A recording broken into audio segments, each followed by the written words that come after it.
भ्रष्टाचार प्रकरणात मोठी कारवाई. परळीचे तहसीलदार व्यंकटेश मुंडे निलंबित.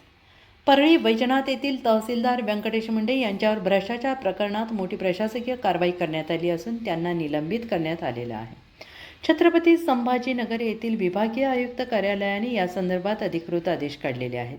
मिळालेल्या माहितीनुसार परळी शहर पोलीस ठाण्यात भ्रष्टाचार प्रतिबंधक कायदा 1988 अंतर्गत गुन्हा दाखल करण्यात आला होता आणि या प्रकरणात व्यंकटेश मुंडे यांनी 20 फेब्रुवारी 2026 रोजी अटक करण्यात आली.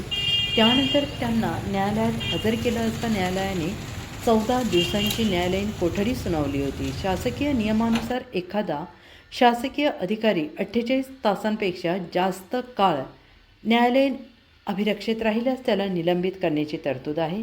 त्यानुसार महाराष्ट्र नागरी सेवा नियमानुसार विभागीय आयुक्तांनी व्यंकटेश मुंडे यांना अटकेच्या दिनांकापासून म्हणजेच 20 फेब्रुवारी 2026 पासून निलंबित करण्याचे आदेश दिले.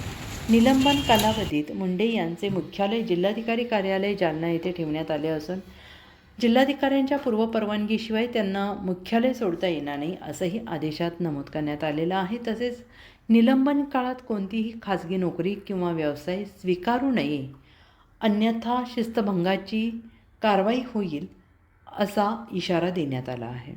या कारवाईमुळे परळीच्या महसूल प्रशासनात मोठी खळबळ उडालेली असून संपूर्ण जिल्ह्यात या प्रकरणाची जोरदार चर्चा सुरू आहे.